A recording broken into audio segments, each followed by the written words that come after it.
하나님 말씀 오셨습니다. 하나님 말씀 사사기 7장 19절부터 23절까지 말씀.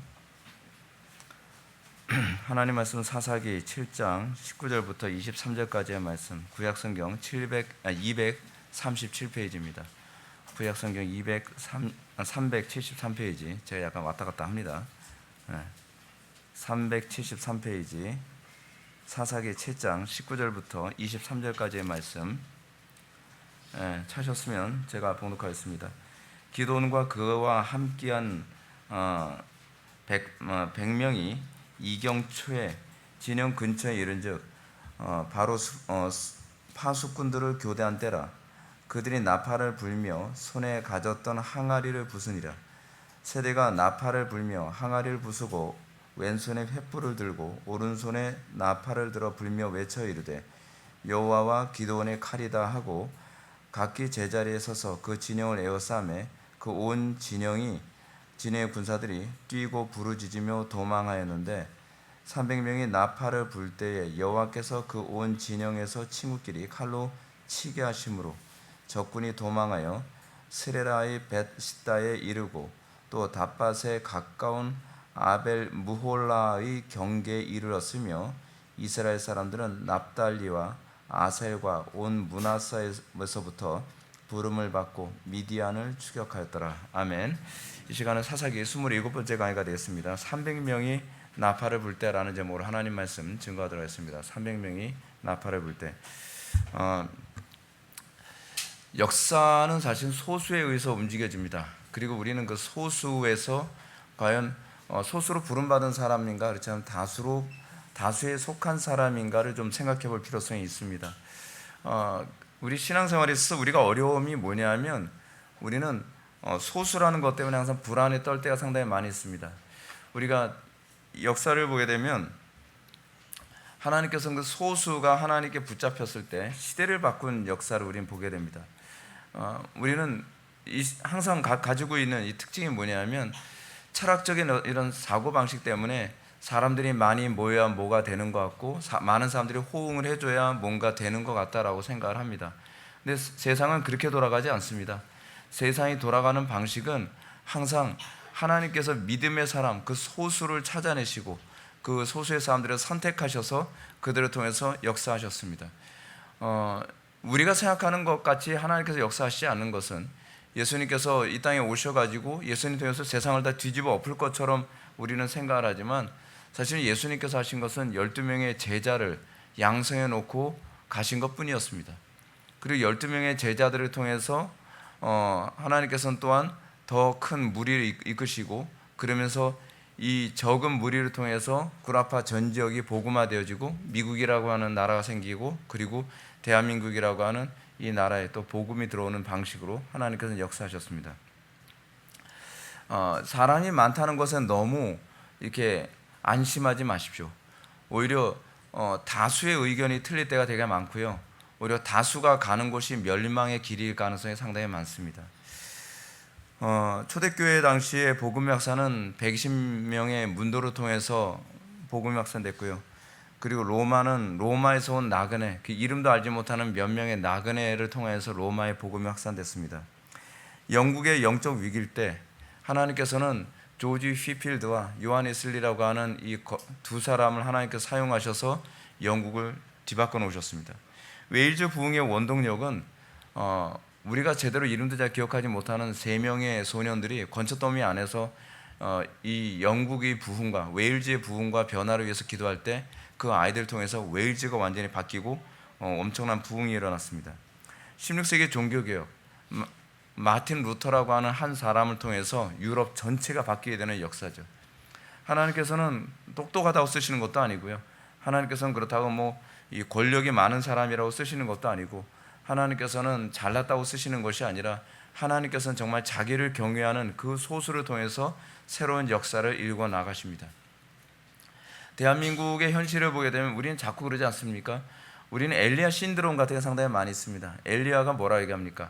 주여 여호와 하나님께 굴복된 사람은 저 하나밖에 없습니다. 다 배도했습니다. 다 하나님을 대적합니다. 그게 엘리야가 가지고 있는 신드롬 아니었습니까? 철저히 낙심한. 근데 하나님 뭐라고 얘기하십니까? 바알에게 무릎 꿇지 않은 7천인을 내가 감추어 두었다. 여러분, 우리 대한민국의 상황을 보십시오. 대한민국의 온 대형 교회들이 다 배도한다고 얘기하고 있고요.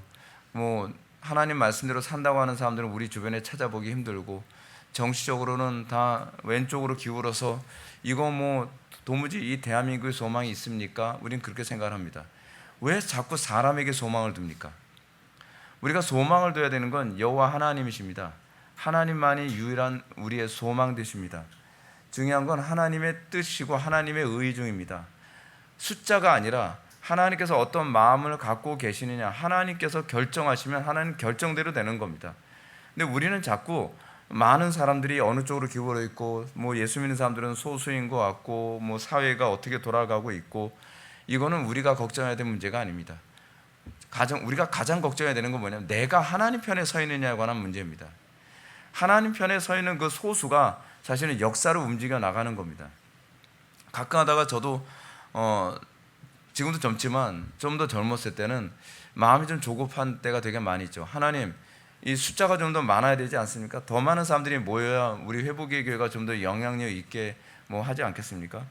제가 여러분한테 이제 그런 간증 하잖아요. 제가 개척 때서부터 제가 2명 놓고 또 4명 놓고 맨날 나라 걱정하고 한국 교회 회복을 위해서 기도한다. 그럼 하나님께서 많이 보내주신 줄 알았는데 몇 명 되지도 않는데 거기서 지지고 볶고 싸우고, 거기서도 속세이고, 몇 명 좀 모였다 했더니 거기서 또 반으로 갈라지고, 아니 이거 어느 세월에 나라고 하나, 어느 세월에 이 한국 교회에 내가 유익을 끼치는 목회를 할까? 그렇게 하면서 지지고 볶고 하는데 지금 한 20년 넘었는데도 저는 개척 초반기 때 그렇게 생각했죠. 야, 그럼 내가 그래도 꽤 사역을 그 부교육자 생활할 때 좀 괜찮게 했잖아. 그러니까 나 개척하면 뭐 1,000명, 2,000명 금방 모였던데, 그 사람들 어떻게 관리하지? 김치국물 엄청 들이켰죠, 그냥. 엄청 들이켰는데 지금 뭐 1,000명 고사하고 제가 얘기 안 하겠습니다. 근데 제가 하나님을 너무 몰랐던 거예요. 왜 제가 몰랐다고 얘기하냐면, 저는 무엇인가를 성취하는 게 하나님께서 원하시는 거라고 생각을 했어요. 근데 성취하는 게 아니더라고요. 하나님께서 원하시는 건 그냥 당신을 드러내는 거예요. 하나님이 선명하게 드러나면 되는 거예요. 그러니까 우리 자꾸 어떻게 생각합니까? 뭐 풀불 속에 들어갔을 때 거기서 살아남아야 하나님께 영광. 아니요, 풀불 속에 들어가서 살아남지 않는 것이 하나님께 더 영광이라고 한다면 하나님께서는 그쪽을 선택할 수도 있습니다. 아니, 교회사 안에서 여러분 사자굴에 던져졌을 때 모두가 다 다니엘처럼 살아남은 게 아닙니다. 사자굴에 던져져서 때로는 그 사자굴에 던져지는 가운데 순교당하는 것을 통해서 그 네로 같은 사람이 어떻게 그리스도인들은 저렇게 살 수 있지라는 것을 통해서 오히려 하나님의 영광을 보고 두려워 떨었던 것처럼, 하나님의 영광은 우리가 원하는 어떤 목표, 어떤 성취를 통해서 이루시는 것이 아닙니다. 하나님의 영광이 선명하게 드러나도록 하는 건 하나님께서 선택한 방식대로 이루어지는 겁니다. 그러면서 조금씩 겸손해지기 시작해지는 거죠. 그걸 알게 되면서 하나님, 숫자가 느는 것이 하나님의 뜻이 아니라면, 그리고 그것이 하나님의 영광이 더 근접하다면 그것도 감사할 수 있습니다. 그것도 감사할 수 있습니다. 그러니까 제가 이번에도 이제 수련회를 앞두고서 그런 거 아닙니까? 하나님 영광에서 정말 뭔가 좀 많이 해야 되는데 하나님 최상의 컨디션 주셔야 되고, 여러분 그거하고 아무 상관없어요. 하나님께서 오히려 나의 연약함 통해서 하나님의 영광을 더 선명하게 드러내기를 원하시고, 나의 부족함이 하나님의 영광을 더 드러낼 수 있다면 그것이 우리에게 더 복이고 그것이 기쁨일 수 있어야만 한다고 저는 생각을 합니다. 그래서 기도원을 통해서 우리가 지난 시간에도 우리가 살펴봤던 것이 뭐냐면, 우리가 생각할 때 우리는 이렇게 생각하지 않습니까? 자, 우리가 미디안과 전쟁을 하려 한다. 자, 백성들아 모여라 하는데 저쪽에서 13만 2천 모였는데 여기서도 최소한 13만 넘게 26만이 모이더니 막 그래야, 자 봐라, 하나님이 이래야 살아계시는 건 아니겠냐? 우리는 그렇게 생각하잖아요. 근데 우리는 그렇지 않단 말이에요. 마치 우리 이런 식으로 생각해 봅시다. 지금 한국 교회가 위기이고 한국 사회가 위기니까 자, 사람들이 얼마나 많이 보이나 보자. 그러면서 여러분들 무슨 기도운동 뭐 한다 하면서 광장에 막 수백만 명, 수십만 명 딱 모였을 때 거기서 사실 누굴 관시합니까? 하나님의 영광 드러냅니까? 사람 숫자 과시하잖아요. 사람의 힘으로 뭔가 무엇인가를 성취할 수 있는 것처럼 하잖아요. 오히려 그게 하나님께서 미워하시는 거거든요. 근데 하나님께서는 오히려 기드온한테 이 3만 5천 명 모였는데 야 그것도 많다 줄여라. 그래서 10,000명 남으니까 야 그것도 많다 줄여라. 300명으로 아니 하나님 300명 가지고 뭘 하라고요? 이 적은 숫자, 우리가 가장 불리하다고 생각하는 것, 우리가 가장 열악하다고 하는 그 상황이야말로 하나님의 영광이 나타나게 최적의 상황이죠. 최적의 상황입니다. 여러분들이 생각했을 때 하나님의 영광 나타내기에 내가 뭔가 부족하다, 그때가 바로 하나님 영광 나타내기에 가장 좋은 때입니다. 우리가 초점을 거기에 맞춰야만 합니다. 우리가 예수를 믿고 좀 성숙해져 가고 있다고 한다면 무엇이 가장 하나님의 영광을 나타내기에 최적일까라고 하는 것입니다. 자, 우리는 지난 시간에 따르는 사람들의 중요성에 대해서 살펴봤습니다. 이스라엘 해방의 원동력은 하나님께 부름받은 소수의 헌신된 사람들, 그것이 중요합니다. 자, 제가 목회를 하는 부분을 잘 보십시오. 저는 어떻게 목회합니까? 대부분 목사님들은 더 많은 사람들 일단 끌어모으고 그 사람들을 규합해서 뭔가 무엇인가를 성취해야 된다라고 생각하는데 저는 그거에 동의가 안 됐어요. 저는 그것이 아니라 진짜 하나님께 헌신되고자 하는 사람들이 모이는 공동체는 그거로 충분하다. 그 사람이 30명이 되든 300명이 되든 정말 하나님께 헌신하고 싶은 사람이어야지. 교회가, 여러분 교회가 왜 존재하는지 한번 생각해 보시죠. 교회가 왜 존재하느냐. 여러분 기도원이 막 수만 명이 내 휘하에 딱 있으면 기도원은 폼이 날지 모르지만 하나님의 영광은 잘 선명하게 드러나지가 않습니다. 우리 교회가 숫자가 많으냐 적은, 저는 적은 숫자일수록 하나님의 영광이 나타나게 더 좋겠다라고 생각이 드는 겁니다. 근데 문제는 여러분들이죠. 제가 따르는 자들의 중요성에 관해서 말씀드렸지만 여러분들은 어떻게 생각합니까? 여러분들은 우리 교회에 와서 그냥 피난처처럼 우리 교회에 온 겁니까? 아니면 여러분들이 이 교회에 와서 나도 여호와의 군대로서 하나님께 헌신하는 일부로서 나도 살아가기 원합니다 라는 태도입니까? 예수를 믿는다는 게 뭐죠? 교회는 뭡니까? 교회에 대한 조직신학적 정의는 뭐냐 하면 전투하는 교회입니다.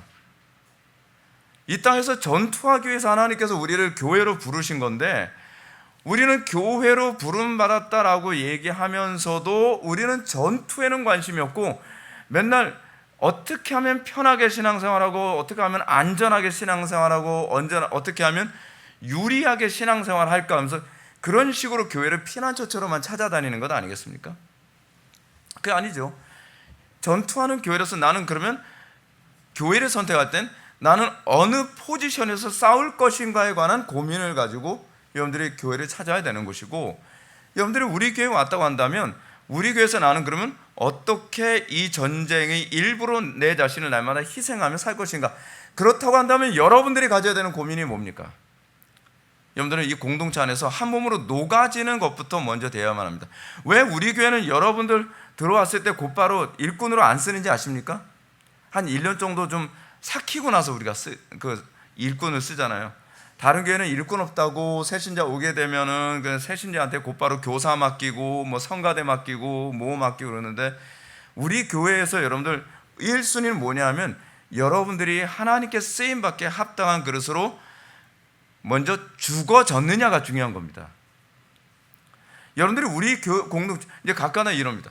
우리 교회에서 신앙생활 하다가 떠나는 분들 잘 안 붙잡는다고 사람들이 그러는데, 아니 오해 말고 여러분 들으시기 바랍니다. 왜 붙잡아야 되는지 저는 이해를 못했습니다. 제가 애당초부터 그렇게 말씀드렸잖아요. 우리 교회는 들어올 때 그 문턱은 높이고 나가는 쪽은 문을 열어놓는다고요. 왜냐하면 여러분들이 우리 교회 오는 것은 여러분들의 의지로 온 게 아니라 하나님께서 여러분들을 이끌어 오신 겁니다. 여러분들 그거 믿는다고 한다면 그 다음에 여러분들이 고민해야 될 게 이겁니다. 내가 교회를 만약에 옮긴다고 했을 때에 그 교회를 옮기는 문제는 하나님의 주권 아래서 내가 떠날 것인가 말 것인가는 하나님과의 관계에서 결정해야 되는 문제라는 거예요. 저는 교회에 옮기는 문제는 저는 사역지를 옮기는 문제로 저는 생각을 하고 있거든요. 그렇다고 한다면 여러분들이 공동체 안에, 우리 공동체 안에 딱 들어왔을 때 그 다음에 여러분들은 어떻게 이 공동체에서 내가 죽어질 것인가를 고민해야지, 이 공동체 안에서 자꾸 나를 주장하고 내 고집대로 하고 내 생각대로 하고 내 마음대로 안 되면 여기서 갈등하고 그러면 안 되죠.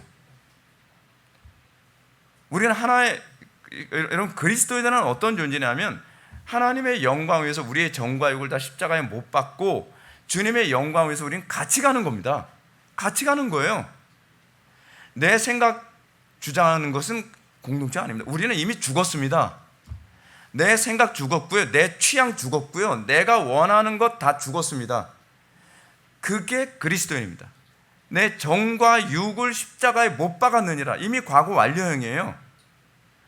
근데 우리는 예수를 믿었다고 하면서도 어떻죠?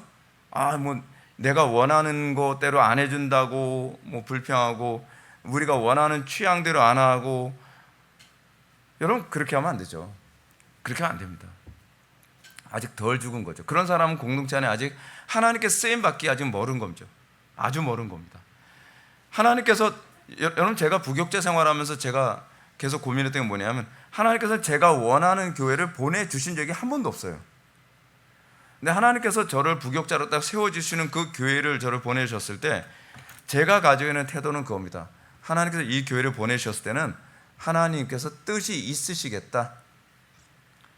그러면 거기서 제가 마음에 들지 않든 제가 할 수 있는 모든 일에 대해서 최선을 다해서 하나님께서 원하시는 열매를 내면 되는, 그게 종이에요.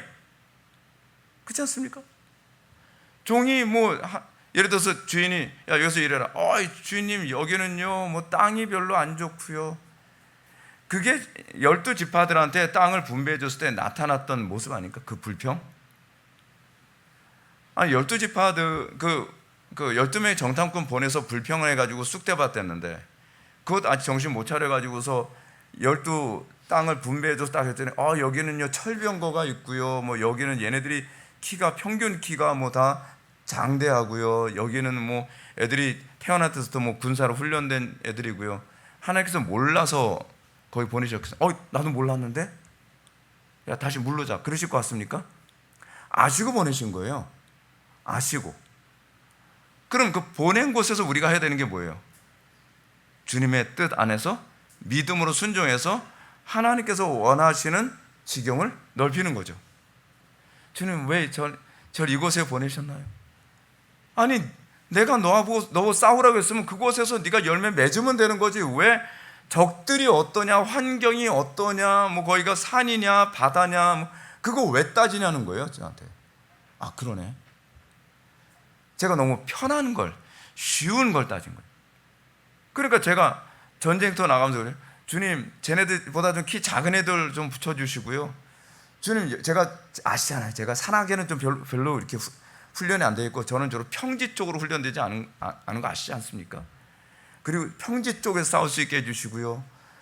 그리고 철병건 좀 부담스럽잖아요. 그냥 뭐 청동검 가지고 나오는 애들. 그래서 주님께서 뭐래? 그만둬라 이 자식아. 그러지 않겠어요? 군사는요 보내면 그냥 이기는 것만 생각하면 돼요. 우리가 여호와의 군대로 부름받은 존재 아닙니까?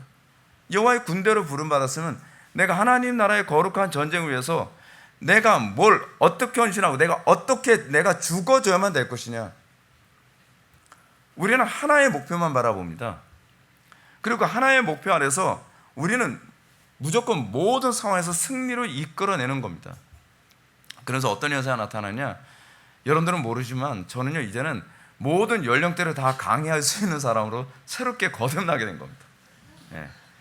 초등학생 다 나오라 그래. 그냥 다 할 수 있어.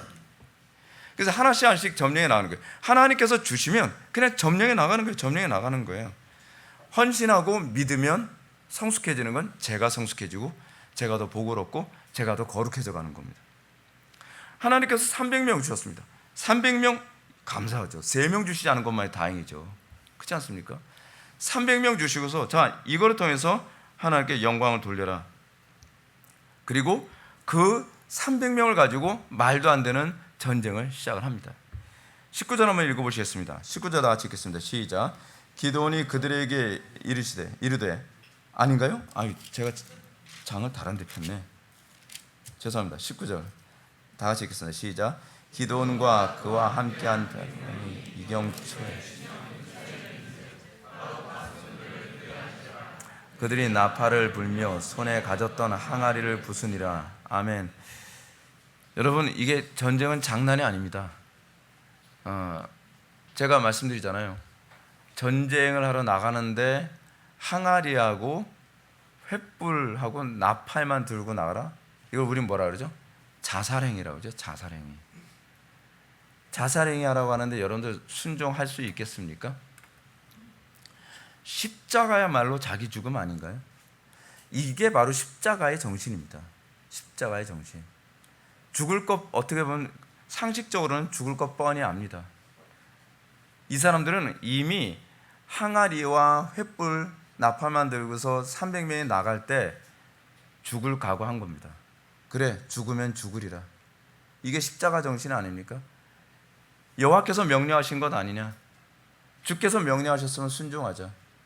신앙은 순종입니다. 신앙은요, 무조건 순종입니다. 하나님을 믿는다고 한다면 순종하는 겁니다. 죽는다고요? 죽으면 죽으리라. 죽는 게 우리의 사명이라면 죽는 쪽으로 가는 겁니다. 이 사람들은 이 전쟁을 시작했습니다. 뭐로요? 말 그대로 믿음으로 시작한 겁니다. 기도는 자신을 따르는 100명을 이경이면은 밤 10시부터 한 새벽 2시 정도 되는데 진가에 세웁니다. 그리고 파수꾼을 이렇게 교대할 때 항아리를 부수도록 합니다. 근데 여기서 그렇게 잘 보셔야 되는 게 뭐냐면, 이거 하나님이 가르쳐 주신 겁니까? 여러분, 이 부분 좀 생각해 보셔야 됩니다. 하나님이 이렇게 해라 저렇게 해라 말씀하지 않으셨습니다. 하나님께서는요, 그냥 300명만 가지고 나가 싸우랍니다. 신앙생활에서 굉장히 우리가 간과해서는 안 되는 영역이 뭐냐면 지혜라는 영역입니다. 우리는 믿음이라는 것 때문에 지혜를 상당히 무시하는 경향성이 있습니다. 근데 지금 여기서 보게 되면 기드온 전쟁에서 하나님께서는 야, 기드온아, 항아리 들고 나가라, 횃불 들고 나가라, 나팔 들고 나가라, 그런 소리 안 했습니다. 하나님은 그냥 300명만 데리고 나가라 라고 했습니다. 여러분들 같으면 어떻게 할 것 같습니까? 300명 데리고 나가라고 했으니까, 그래, 300명, 야, 칼 차라, 준비하자. 그냥, 야, 너 영화 못 봤냐? 300. 걔들 팬티만 입고서 나가 싸워도 다 얘기 들어야. 야, 죽을 각오해. 우린 그렇게 생각을 하죠. 그게 신앙일 거라고 생각을 하죠. 무대포가 신앙일 거라고 생각을 하죠. 신앙이 뭐가 신앙인지 아십니까? 지혜로운 게 신앙입니다. 하나님의 영광이 나타나는 방식 중에 하나는요, 지혜로운 것입니다. 지혜 구해야만 합니다. 다윗이 신앙이 좋다고 해서 다윗이 무대포로 살지 않았습니다. 다윗이 얼마나 지혜로웠는지 아십니까? 여러분, 기억나십니까? 모세가 혼자서 그 장정만 60만 되는 사람들, 그 사람들을 불러 모아놓고 이 사람들을 이끌어 가는데, 모세의 장인이 뭐라 얘기합니까? 너의 행사가 어리석도다, 지혜롭지 못하다. 그래서 그 사람이 뭘 가르쳐 줍니까? 뭐 1000부장, 100부장, 50부장, 이 시스템을 가르쳐 주잖아요. 시스템 가르쳐 주면서 뭐래요? 이렇게 하라는 겁니다. 그 장인어른한테, 장인어른 죄송한 얘기인데 너무 인본주의적이십니다, 그러셨나요? 아니잖아요. 그거를 그대로 받아들입니다. 여러분, 하나님께서 만든 시스템 중에 가장 지혜롭고 탁월한 시스템이 뭔지 아시죠? 가정과 교회입니다. 가정과 교회라는 이 시스템은요, 가장 지혜롭게 만드신 조직 시스템입니다. 근데 여러분들, 가정이라는 시스템이 그냥 헐렁헐렁해 보이죠? 남편과 아내가 결혼하면 그게 가정 아닌가? 그리고 교회 목사, 장로, 뭐 안수집사, 그리고 교인들 해가지고 이렇게 하면 그게 교회 아닌가? 너무 헐렁헐렁해 보이죠? 헐렁헐렁하지 않습니다. 이게 얼마나 탁월한 체계인데요. 제가 이번에도 저 서산 감리교회에서 제가 강의하면서 질문이 들어와서 제가 그런 얘기를 했거든요. 제가 거의 감리교지만 장로교라고 하는 시스템과 대한민국 민주주의 시스템이 얼마나 탁월한 관계를 맺고 있는가. 자, 그걸 제가 얘기를 했습니다. 삼심제 장로교 시스템입니다. 장로교가 삼심제잖아요. 소위 우리 당회에서 재판을 하고 당회 재판을 컨시스토리라고 얘기하거든요. 그러니까 이 당회라고 하는 것은 원래 교회 안에서 범죄가 일어났을 때 그 범죄를 치리하는 치리 기관이 당회거든요. 근데 당회에서 이 재판에 대해서 승복이 안 되면 그 다음에 어디서 재판하죠? 노회에서 심판해요.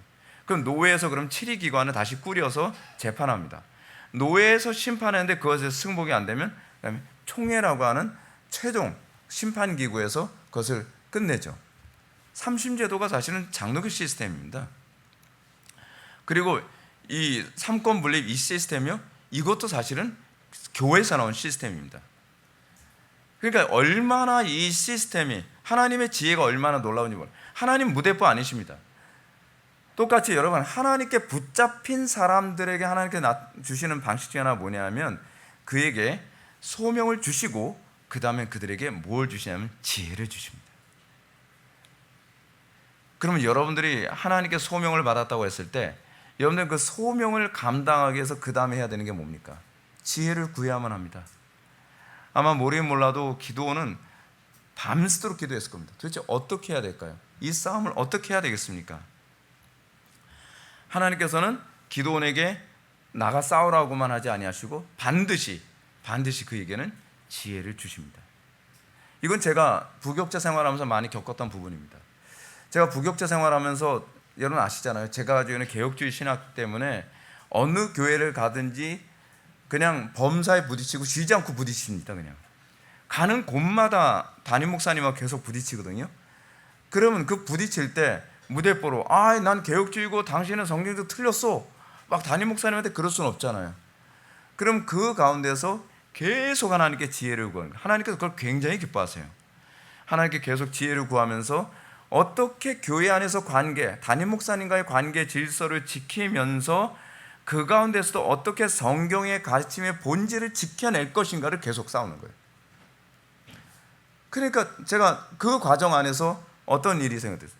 담임 목사님이 나중엔 제가 불편하니까 이제 제가 나오게 되거나 쫓겨나거나 뭐 그런 비스무리한 상황이 되긴 했지만 결국은 교회에서 항상 다 인정하는 거예요. 담임 목사님이 다 인정했던 게 뭐냐면 김전도사 다시 오면 안 되겠나라는 거였어요.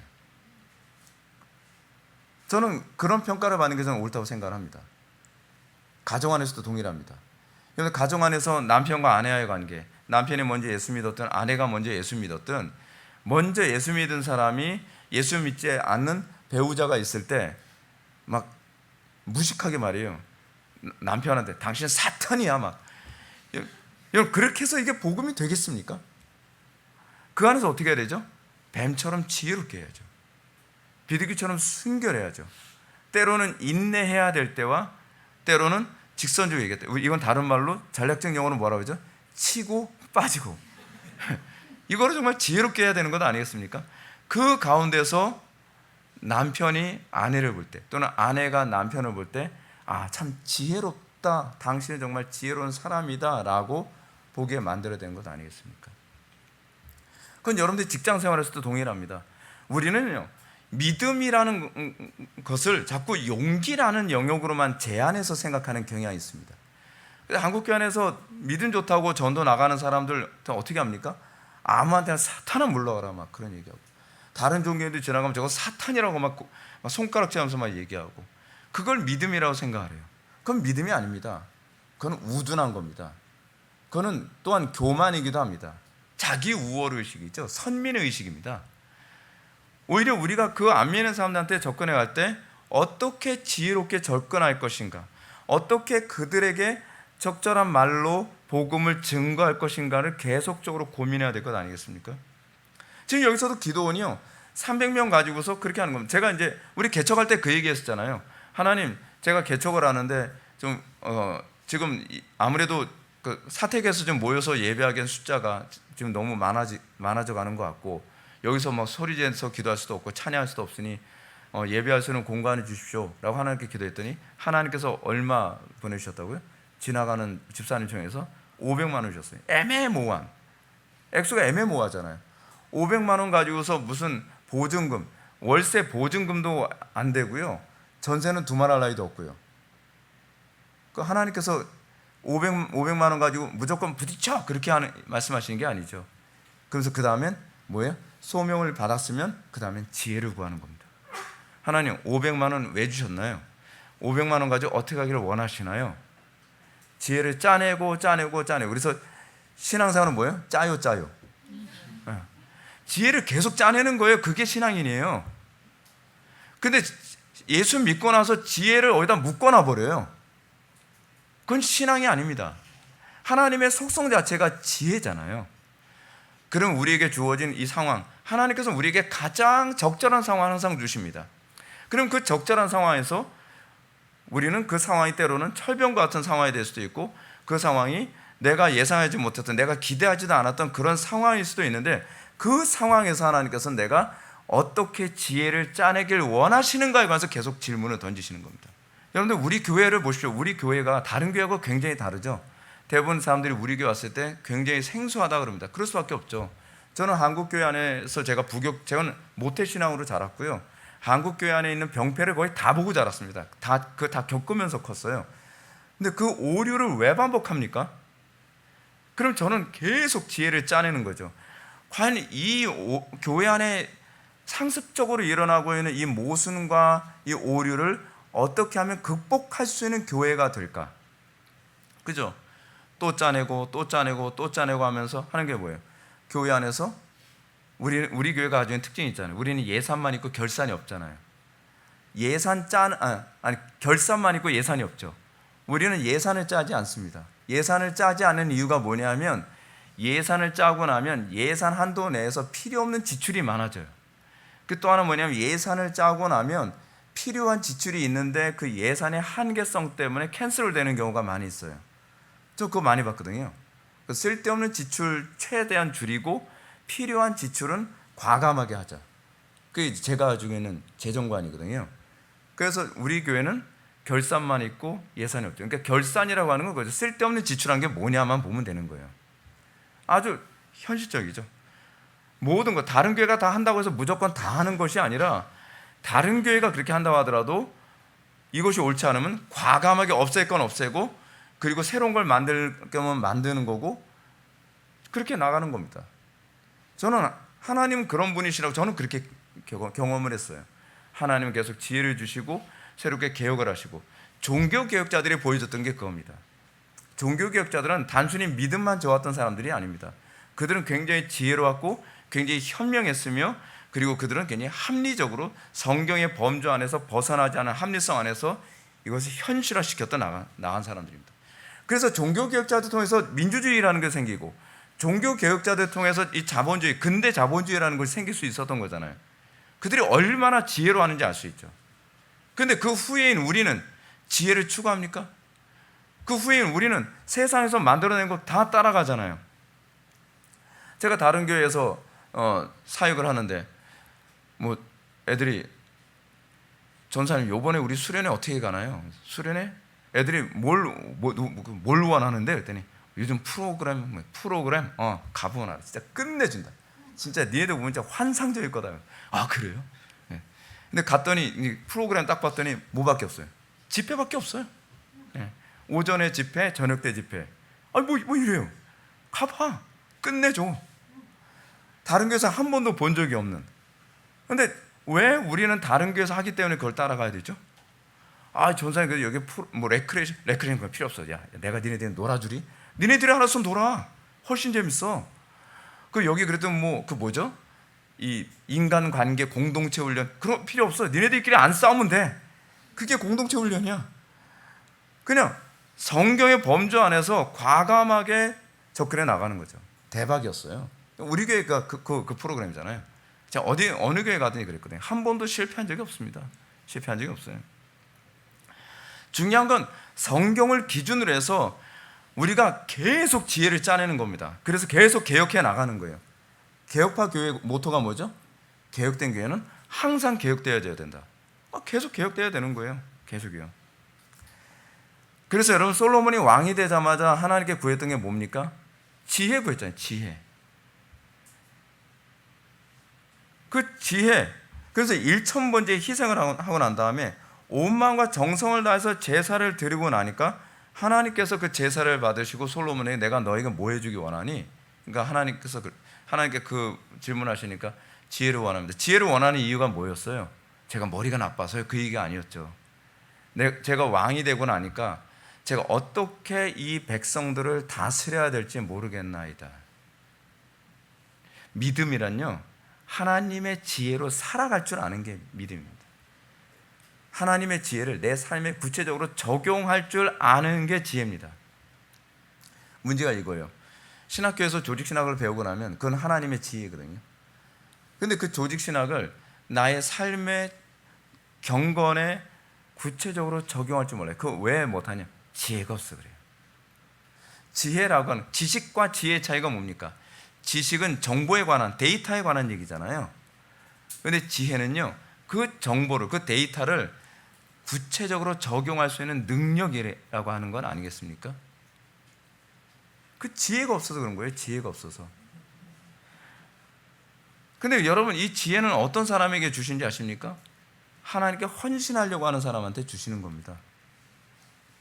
제가 지혜는 짜요라고 그랬잖아요. 내 삶 속에 정말 그렇게 말씀대로 살고 싶어 한다면 짜내고 또 짜내는 겁니다. 안 되면 말지가 없어요. 여러분, 안 되면 말지고 속 편한 소리 어떻게 합니까? 그렇잖아요.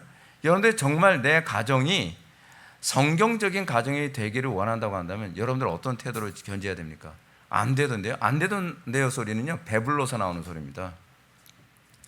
여러분들이 정말 진짜로 여러분들이 성경적인 가정을 이루는 데에 여러분들이 심령이 가난하고 여러분들이 정말 그걸 원한다고 한다면 성경적으로 내 가정이 성경적인 가정 되기를 원한다면 지혜를 또 짜내고 또 짜내고 또 짜내고 또 짜내야만 합니다. 그러니까 이런 거죠. 예를 들어서 삼위일체 교리를 어떻게 내 가정에 적용할 수 있을까? 삼직론을 어떻게 내 가정에 적용할 수 있을까? 어떻게 하면 남편과 아내와 나와 배우자의 관계 안에서 어떻게 그리스도의 그 오묘함을 실천하고 드러낼 수 있을까? 그러면 제가 이런 거 제가 다 얘기하고 나면 꼭 나오는 얘기가 있거든요. 안 되던데요. 해봤는데 안 되던데요. 그 다음에 뭐가 필요한 거죠? 인내예요. 인내. 그 말씀이 현실화되기까지 인내하는 겁니다. 인내 안 해본 게 아닌데요. 그래서 얼마나 인내해 봤는데요. 그럼 목사님 언제까지 인내해야 되는데요? 될 때까지. 10년이 돼도 안 됐으면, 20년이 돼도 안 됐으면 그때까지 인내하는 거예요. 기도하면서 내가 안 되는 이유가 뭔지를 또 찾아보고, 안 되면 또 기도하고 인내하고, 안 되는 이유가 뭔지 모르겠으면 또 찾아보고 인내하고. 저도 그러면서 사는 거예요. 제가 인내하면서 살면서도 아직까지 안 된 부분은 많이 있어요. 근데 저는 그렇게 생각을 해요. 그게 더 인내해야 될 필요성이 있어서 그런가 보구나. 그러면서 우리가 존재하는 목적이 뭐냐면 이걸 포기하면 쉽습니다. 행복 포기하면 쉬워요. 그냥 하나님의 영광이 더 선명하게 나타날 수만 있다면 계속 그거로 가는 겁니다. 조금만이라도 좀 더 승리하면 그거로 기뻐하며 가는 겁니다. 여러분, 그런 사람에게 하나님께 지혜 안 주시겠습니까? 주시고 싶죠. 저 같아도 주고 싶겠어요. 근데 그걸 그렇게 믿음으로 극복하고 넘어서는, 때로는 하나님께서 우리의 생각과 다르게 빨리 성취하게 안 해주시는 이유도 나중에 지나고 나서 보면 이유가 있어요. 왜냐하면 그렇게 해야만 누군가를 도울 수 있기 때문에 그럴 경우가 많이 있어요. 그래서 우리는 지나고 나면 생각하죠. 아, 그래서 하나님께서 이걸 빨리 성취시켜 주지 않으신 거구나. 하나님께서 나의 인내를 보기 원하셨던 거구나. 그래서 여러분들이, 제가 그 말씀 자주 하지 않습니까? 나이를 정말 정상적으로 신앙생활을 했다고 한다면 나이를 먹은 만큼 지혜로워져야 됩니다. 나이를 먹은 만큼 깊이가 있어져야만 합니다. 지금 하나님께서 기드온에게 그런 부분 보여주지 않나요? 기드온에게 하나님께서 이렇게 하라라고 얘기하는 것이 아니라 300명 주면서 나가 싸워라. 그래서 문자적으로 나가 싸워라 하는데 300명만 데리고 나가 싸워요? 아니요. 그 다음에는 지혜를 계속 짜냅니다. 여러분 그 이후에도 계속 이런 부분이 나옵니다. 기드온이 어떻게 지혜를 짜내서 전쟁을 했는지. 근데 그 다음에 중요한 게 뭡니까? 300명이 얼마나 순종을 잘했는가에 관한 문제죠. 20절 보면 세대가 뭡니까? 이게 이 100명씩 세 개로 이제 나눴다는 얘기죠. 세대가 나팔을 불며 항아리를 부수고 왼손에 횃불을 들고 오른손에 나팔을 들어 불며 외쳐이르되 여호와와 기드온의 칼이다 하고. 여러분 이거 얼마나 살떨리겠습니까? 이 바다의 모래처럼 낙타와 적들이 바글바글하대요. 근데 거기 들어가서 뭐 하는 거예요? 간이 부었죠. 진짜 부었죠. 항아리 가지고 적들의 머리를 깬 것도 아니고 항아리 그냥 깨는 거예요. 항아리 깨고 횃불 들고 나팔 불고. 나팔 불면 나 여기 있어요 하는 소리잖아요.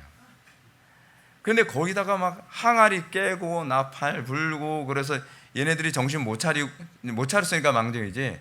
정신 또 야 저놈들이 미쳤나? 저놈 죽여. 그럼 다 죽는 거예요. 300명이요. 근데 진짜 그 다음서부터는 하나님의 역사하심만 기대하고 하는 거잖아요.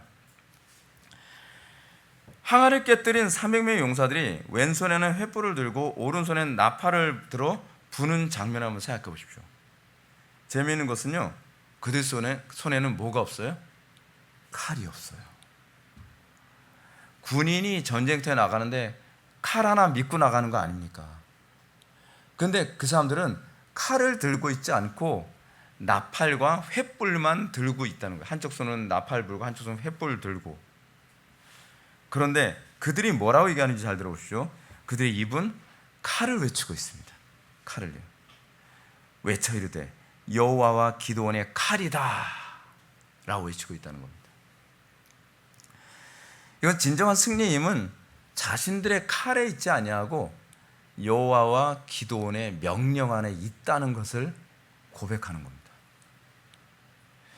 여러분, 우리가 자꾸 오류를 범하는 게 뭡니까?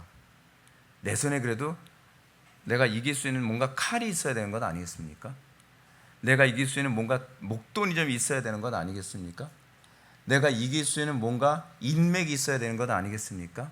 내가 할 수 있는 뭔가 세상적 지식과 어떤 권세가 있어야 되는 것 아니겠습니까? 우리의 칼은요, 그런 칼이 아닙니다. 우리의 칼은요, 여호와와 기드온의 칼이면 충분합니다. 하나님의 명령 앞에 일사불란하게 순종하는 칼이면 충분합니다. 그 칼이 제일 무서운 칼이라는 거 알고 있습니까? 그 칼로 인해서 한 번도 져본 적이 없는 전쟁을 하고 있다는 거 여러분 알고 있습니까?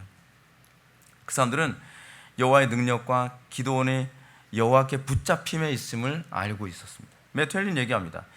이스라엘 군사들은 손에 칼을 들지 않고 칼이란 말을 외치는 것만으로도 승리를 거둘 수 있었다. 이와 마찬가지로 교회의 적들도 입에서 나오는 칼에 의해 모두 달아나 버린다. 여호와의 전쟁은 헌신된 주님의 백성들이 다른 사람들에게 말씀을 증거함으로 승리합니다. 여호와의 전쟁은 하나님의 말씀 앞에 순종하는 것을 통해서 역사는 항상 승리했습니다. 의외로 여러분들이 종교교육 때도 보게 되면은 그 블러드 메리라고 하는 영국의 여왕이, 그 영국의 여왕은 권력과 칼을 가지고 있는 사람이죠. 그런데 그 블러드 메리가 종교개혁자들을 이기지 못했습니다. 왜? 그 사람들은 칼이 있었고 그 사람들은 권력이 있었음에도 불구하고 왜 영국의 그 청교도들을 이기지 못했던 겁니까? 그 칼보다 더 무서운 칼을 그들은 알고 있었기 때문에 그렇습니다. 여호와 하나님께 순종하는 것이야말로 권력보다 더 무서운 칼입니다. 왜요? 하나님께서 이 세상 주관자이라는 것을 알고 있기 때문에 그렇습니다. 여러분, 우리 회복의 교회가 거룩한 전쟁을 수행하기 위해서 우리가 싸우고 있습니다. 우리 교회에 대해서 제가 여러분들한테 어느 정도의 자부심을 가져도 된다고 제가 말씀드리고 싶습니다. 왜냐하면 우리 교회의 장점은요, 순종입니다. 하나님의 말씀에 대한 일사불란한 순종. 그래서 우리 교회 대외적으로 나가면 장례식 하러 가게 되면은 우리 교회 교인들이 다 총출동한 줄은 모르고, 우리 교회 교인들이 한 요 정도, 이 장례식장에 온 사람만 이 정도면은 교인이 한 몇천 명 되나 보네 그러잖아요. 대부분 12조만 오잖아요. 근데 우리 교회는 전이 교인이에요 이렇게 사람 놀래죠. 거기서 놀래요. 우린 장례식이건 결혼식이건 우리는 인해 전술이잖아요. 다 가죠. 다 갑니다. 이게 바로 우리의 칼입니다. 네. 온 교회 성도들이 한 마음 한 뜻으로 순종하며 가는 것. 여러분, 우리가 이번에 수련회 때도 우리 교회 성도들이 거의 다 가잖아요. 불가피한 사정이 있지 않는 이상은 우리 교회 성도들 다 갑니다. 근데 다른 교회 여러분들 대형 교회 가면 문제가 뭔지 아십니까? 몇 %밖에 안 갑니다. 그래서 지금 제가 외부 교회들에 대한 그 소식을 들어보면요, 상당수의 교회들이 수련회 거의 포기한 교회들이 많습니다. 수련회 포기하고요, 그냥 당일치기식으로 야유회, 진짜 그런 게 문제, 야유를 보내고 싶죠. 막 그런 야유회 갔다 오고 뭐 그냥 그 정도로 그냥 끝내는 겁니다. 근데 제가 목사님도 보면 좀 안타까운 게 있어요. 상황이 불리하다고 뒤로 물러서면요, 나중에는 벼랑 끝까지 떨어집니다. 이건 전쟁이에요. 상황이 어려우면 그 가운데서 어떻게 더 한 발자국이라도 전진할 것인가를 고민해야 되거든요. 그러니까 왜 그게 안 보이는지 저는 이해가 안 돼요. 그러니까 여호와의 지혜 안에서 싸우는 것이 아니라 세속적인 지혜와 방법으로 싸우기 때문에 그렇습니다. 기드온의 군사가 왜 무서운지 아십니까? 하나님의 말씀 앞에 일사불란하게 순종하는 것이 칼이라는 걸 이 사람들은 알았기 때문에 그렇습니다. 그 300명을 이 13만 2천이 당해내지를 못합니다. 이건 영화 얘기지만, 여러분 300이라는 영화 안 보셔도 되는 영화인데 그건 너무 잔인해요. 저도 얼떨결에 보고 나서 이런 영화를 왜 봤을까? 그런 너무 좀 잔인한 장면이 많이 나와요. 근데 300이라는 영화가 사실은 그리스에 보게 되면 아테네에서 위쪽으로 좀 올라가게 되면 거기 그 뭐라 했더라? 제가 자꾸 까먹어요. 이 살라미스 전투 이전에 있었던 전투가 거기 테레필레 전투인가? 비슷한 말이 있어요. 예. 그 전투가 그 300에 나오는 전투입니다. 근데 그 전투에서 이 사람들이 싸워서 이길 수 있었던 것이 뭐냐? 이 300명이요, 다 죽으면 죽었지 우리는 왕의 명령에 거역 안 한다요. 그래서 이 전쟁에서 앞에 나와서 싸웠던 그 왕이 누굽니까? 그 사람 이름이 네오 뭐였는데 갑자기 안 떠오르네. 그 있어요. This is Sparta 하면서 그 많이 나오잖아요. 그 네오니다스의 한 사람의 명령 앞에 그냥 한 몸처럼 움직이는 거예요. 한 몸처럼. 그게 칼이라는 걸 여러분 알고 계십니까? 그 300명이 그 당시에 페르시아 군대가 수만 명이 몰려왔는데 수십만이 몰려왔어요. 수십만 명의 그 군대를 물리친 겁니다. 무엇이 칼인지 아십니까? 숫자가 아닙니다. 한국교회가 놓치고 있는 게 뭔지 아십니까? 순종이 칼이라는 걸 전혀 모르고 있습니다. 모든 성도들이 많든 적든 한 몸을 이루는 게 칼이라는 걸 모르고 있습니다. 이 사람들은 얘기합니다. 여호와와 기드온의 칼이요. 우리가 하나의 말씀 안에, 한 명령 안에 한 몸을 이룰 때에 세상이 감당할 수 없는 강력한 칼이 된다는 것을 믿으시기 바랍니다. 칼을 들지 않고 여호와와 기드온의 칼을 외치자 나타나는 현상이 무엇입니까? 21절부터 22절 말씀 보시겠습니다. 각기 제자리에 서서 그 진영을 에워싸매 그 온 진영의 군사들이 뛰고 부르짖으며 도망하였는데 300명이 나팔을 불 때에 여호와께서 그 온 진영에서 친구끼리 칼로 치게 하심으로 적군이 도망하여 스레라의 벳 시다에 이르고 또 답밭에 가까운 아벨 무홀라의 경계에 이르렀으며 300명의 헌신된 주님의 군사들이 용감하게 적군을 향해서 나팔을 불 때 어떤 현상이 나타났습니까? 사사의 기자는 언급하기를 300명이 나팔을 불 때 여호와께서 그 온 진영에서 친구끼리 칼로 치게 하심에라고 합니다. 그게 바로 여호와의 칼이었습니다. 성도들이 헌신하며 순종할 때, 성도들이 한 몸처럼 움직이며 하나님의 명령 앞에 일사불란하게 죽으면 죽으리라 순종을 할 때에 하나님께서는 그 많은 적들을 한 번에 괴멸시킬 수 있었던 겁니다. 매튜 헬린이 이렇게 얘기합니다. 이 놀라운 능력은 오직 하나님께만 속한 것이었다. 그리스도의 복음은 손에 있는 것이 아니라 입에서 나오는 칼이며 여호와와 기드온의 칼은 보좌에 앉으신 하나님과 예수 그리스도의 칼이 되었다. 신자는 우리의 삶은 어떤 삶입니까? 여러분, 우리 그리스도인, 우리가 예수를 믿는다고 했을 때 교회는 과연 어떤 존재로 생각합니까? 우리는요, 여호와의 칼로 부름받은 존재입니다. 사단이 우리를 붕괴시키고 우리를 무너뜨리는 가장 교활한 방법 중 하나가 뭔지 아십니까? 야, 너희들은 천국 가기 위해서 예수 믿는 거지, 헌신해서 예수 믿는 거 아니야. 야, 그런 거 생각하지 마. 헌신하는 건 좀 특별한 사람들이 헌신하는 거고, 그냥 예수 믿고 천당 가는 게 궁극적 목적이야. 그렇지 않습니다.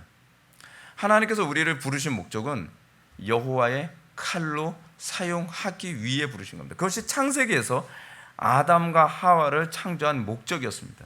그리고 그 목적은 신약에 와서도 전혀 달라지지 않습니다. 그리고 예수님께서 말씀하시죠. 내가 온 것은 마귀의 일을 멸하려 함이라. 마귀의 일을 멸하기 위해서 오셔서 하신 일이 뭡니까? 우리를 구원하신 겁니다. 우리를 구원하셔서 여호와의 칼로 우리를 세우시는 것입니다. 그렇다고 한다면 여러분들이 정말 예수를 믿는다고 한다면 여러분들은 세상에 그 나를 세워 칼을 휘두르는 존재로 살아갑니까? 아니면 공동체 안에서 다른 지체들의 몸에 상처를 내는 칼로 여러분들 사용되고 있습니까? 여러분, 이 부분부터 우리가 철저히 회개하지 않으면 안 됩니다. 상당히 많은 기독교인들이 교회 안에서, 제가 진절머리 나게 많이 봤습니다. 교회 안에서 서로에게 자해하는 것. 교회가 지옥이에요.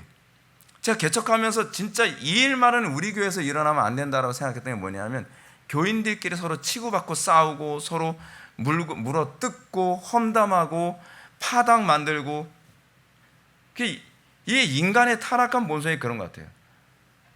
시기하고 질투하는 거 한 번 들으면 악랄해집니다. 악랄해져요. 그렇게 해서 여러분, 여호와의 칼이 되겠습니까? 공동체 안에서 서로를 해치는데 어떻게 우리가 나가 싸우겠습니까? 나가 싸우기 위해서는 서로가 서로에게 등을 맡길 수 있는 그런 관계가 되어야만 합니다. 서로가 서로의 뒤통수를 때리는 관계가 아니라 서로가 서로의 등을 지켜줄 수 있는 관계가 됐을 때 적들이 아무리 많아도 감당할 수가 없습니다. 알렉산더 대왕이 전쟁을 할 때 알렉산더의 군대가 무서웠던 이유가 뭐라고 얘기합니까? 이건요, 전쟁사에서 다 똑같이 나오는 얘기입니다. 전쟁사에서 보게 되면요, 군사가 많다고 해서 이긴 케이스보다 적어도 적은 군대가 하나가 됐을 때 이긴 케이스가 훨씬 많습니다. 우리가 이순신 장군 당시에도, 여러분, 이순신 장군이 명랑해전이죠. 그 13척 가지고 그 300척 이긴 그 사건이요. 근데 그게 단순히 전략만 잘 세워서 그런 거라고 생각합니까? 그렇지 않아요. 이순신 장군이요, 굉장히 무섭습니다. 그래서 제가 이제 칼의 노래를 읽어보면 이순신 장군의 그 진영 안에서 병사들이 명령 불복종하잖아요. 그러면 가슴이 아파도 자기 병사 탈영하거나 그렇지 않으면 명령 불복종하면 그냥 그 자리에서 목을 잘라가지고 효수를 했습니다. 명령 불복종은 그냥 이거다. 그러니까 완전히 이순신의 칼이 되는 거예요. 모든 병사들이 아무리 무서워도 그 적의 배가 300척이 몰려오면 얼마나 어마무시하고 무섭겠습니까? 근데 이순신 장군이 명령하는 그 지휘봉대로 그냥 칼처럼 움직이는 겁니다. 그러니까 이기는 거죠. 알렉산더 대왕의 전쟁에서도 알렉산더 대왕이 소수임에도 불구하고 이겼던 이유가 거기 있었습니다. 여러분들, 그 한니발 전쟁이라고 있잖아요. 한니발 전쟁도 그렇습니다. 제2차 포에니 전쟁을 이끌었던 그 장수가 한니발이거든요. 근데 한니발 전쟁의 핵심도 뭐냐면 한니발이 이 군대를 이끌어서 히말라야 산맥을 이렇게 넘잖아요. 그러면서 굉장히 많은 병사들이 죽습니다. 소수밖에 남질 않아요. 근데 그것도 이미 다 계산에 있었죠. 근데 한니발의 군대가 무서운 이유가 뭐냐면 명령하면 기계처럼 움직이는 거예요. 한니발의 칼처럼 움직이는 겁니다. 한니발 한 사람이 휘두르는 칼처럼. 그리스도인이란 하나님께서 칼을 휘두른다 하실 때 우리가 한 몸이 돼서 같이 칼날처럼 같이 움직이게 될 때에 세상을 넉넉하게 이길 수 있는 것을 믿으시기 바랍니다. 그래서 기도는 그들의 조상들이 들려준 여리고성 전투를 현실에서 체험하게 됩니다. 조상들이 어떤 얘기를 해줬습니까? 자, 우리는 여호와 하나님의 명령에 모두가 일사불란하게 움직였다. 우리는 매일 한 바퀴씩 돌라고 했을 때 우리는 하나님의 말씀대로 순종했고, 그리고 7째 날에 7바퀴 돌고 외치라 했을 때 여리고성이 무너졌다. 그것은 어쩌면 그들에게는 전설 따라 삼천리처럼 옛날에 있었던 얘기처럼 들렸을 겁니다. 근데 그들은 믿었습니다. 기도는 그것을 믿고, 그리고 그들은 순종합니다. 그리고 그들은 외쳤습니다. 그러자 여리고성 같아 보였던 그 13만 2천 명이라고 하는 엄청난 미디안 군대가 스스로 여리고성처럼 자멸하여 무너지는 광경을 목도한 것입니다. 사랑하는 성도 여러분, 저는 지금 대한민국 교회가 성경대로 가지 않는 교회들이 너무 많고 지금 교회들이 막 줄어든다라고 하는 것에 대해 별로 크게 걱정은 안 합니다. 왜냐하면 애시당초부터 그건 다 거품이었습니다. 중요한 건 우리가 어떻게 쓰느냐가 중요하다고 저는 생각합니다. 교회사는요, 하나님께서는 교회사는 항상 그렇게 하셨습니다. 적은 교회를 통해서 새로운 역사를 만들곤 하셨습니다. 하나님께서는 감춰놓으신 7천을 통해서 새로운 역사를 만드시는 거죠. 그 남은 자를 통해서 하나님께서 모든 것을 이끄신 것처럼 하나님께서는 비록 숫자가 적지만 우리 회복의 교회를 통해서 새로운 역사를 일구실 수 있다고 하는 것을 저는 믿습니다. 중요한 것은 우리가 하나님 앞에서 우리 정과 육을 십자가에 못 박아야 된다는 겁니다. 우리가 하나님 앞에서 우리가 여호와의 칼로 한 몸으로 움직일 수 있는 그 자기 부인이 중요하다는 겁니다. 여러분, 이 숫자 적지 않습니다. 우리 성도들이 한마음 한뜻으로 우리가 같이 기도하고 같이 헌신하고 더 자기를 부인하면서 이 어두운 시대를 우리가 살아간다면 이 세대는 회복의 교회를 기억할 겁니다. 그리고 이 대한민국은 새로운 전성기를 맞이할 것을 믿으시기 바랍니다. 기도하시겠습니다. 사랑이 많으신 하나님, 우리 회복의 교회가 여호와의 칼로 선명하게 세워질 수 있기를 원합니다. 우리 성도들 한 명 한 명이 정말 여호와의 칼이 되기 위하여 날마다 자기를 부인하고 십자가를 지며 우리가 주님의 말씀 앞에 일사불란하게 순종할 수 있는 거룩한 병사들 되기를 원합니다. 성도들끼리의 관계 안에서 서로 뜨겁게 사랑하는 공동체가 되게 하여 주시고, 서로에게 칼을 들이대는 관계가 아니라 서로의 등을 서로가 지켜줄 수 있는 지체들이 되게 하여 주옵소서. 예수님의 거룩하신 이름으로 기도올렵나이다. 아멘.